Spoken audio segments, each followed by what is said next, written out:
بسم اللہ الرحمن الرحیم۔ السلام علیکم ناظرین۔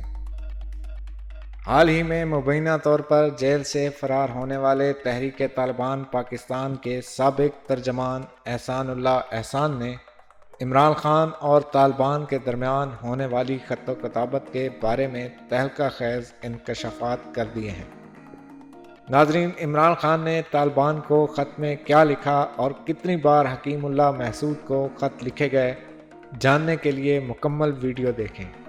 ناظرین، ویڈیو دیکھنے سے پہلے ہمارا چینل سبسکرائب کر لیں اور بیل آئیکن کے بٹن کو بھی پریس کر لیں تاکہ ہر نئی آنے والی ویڈیو آپ کو ملتی رہے۔ ناظرین، تحریک طالبان پاکستان کے سابق ترجمان احسان اللہ احسان نے یہ دعویٰ کیا ہے کہ عمران خان ریلیاں نکالنے کی اجازت لینے کے لیے طالبان کی منتیں کرتے رہے۔ حراست سے فرار ہونے کے 3 ماہ بعد احسان اللہ احسان نے یہ دعویٰ کیا ہے کہ وزیر اعظم عمران خان نے 2011 اور 2012 میں تحریک طالبان پاکستان کے امیر حکیم اللہ محسود کو 2 خطوط لکھے، جس میں ان سے جنوبی وزیرستان میں سیاسی ریلیاں نکالنے کے لیے اجازت مانگی گئی تھی۔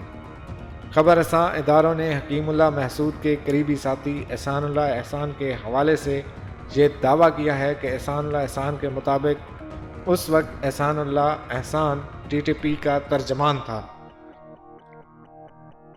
اور یہ ان کی ذمہ داری تھی کہ ایسے خطوط کے جوابات لکھیں۔ خط عمران خان کی پارٹی کے رہنماؤں کی طرف سے طالبان تک لایا گیا، جس پر خود عمران خان کے دستخط تھے۔ احسان اللہ احسان کا کہنا تھا کہ وہ اس خط کے مندرجات اور اس وقت کے جوابات کے بارے میں بات نہیں کر سکتے، لیکن وہ پاکستانی سیاستدانوں کے تحریک طالبان کے ساتھ تعلقات کو مستقبل میں کسی بھی وقت آشکار کر سکتے ہیں۔ اس کا کہنا تھا کہ سیاستدان نجی محفل میں کچھ اور پبلک میں کچھ اور بات کرتے ہیں۔ ناظرین، یہ بات کوئی سوچ بھی نہیں سکتا تھا کہ وزیر اعظم عمران خان کی تحریک طالبان پاکستان کے ساتھ ایسی خفیہ خط و کتابت ہوئی ہوگی۔ تاہم یہ پہلو بھی مد نظر رکھنا چاہیے کہ اس وقت عمران خان قبائلی علاقوں میں امریکی ڈرون حملوں کے خلاف لانگ مارچ کرنا چاہتے تھے، جس میں کثیر تعداد میں بین الاقوامی ہیومن رائٹس ایکٹیوسٹ نے شرکت کی تھی۔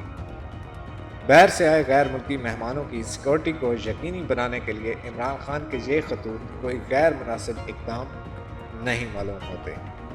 تاہم ناظرین، یہ دیکھنا بھی بہت ضروری ہے کہ موجودہ حالات میں ایسی کون سی طاقتیں ہیں جو ایسے انکشافات کروا کر عمران خان کو دہشت گرد تنظیموں کا حمایتی ثابت کرنا چاہتی ہیں۔ ہم سب جانتے ہیں کہ عمران خان نے بین الاقوامی سطح پر بہترین انداز میں پاکستانی مفادات کا تحفظ کیا ہے اور ملک و ملت کی ترجمانی کی ہے۔ آخر میں آپ سے پھر گزارش ہے کہ ابھی تک اگر آپ نے ہمارا یوٹیوب چینل سبسکرائب نہیں کیا تو اس کو سبسکرائب کر لیں۔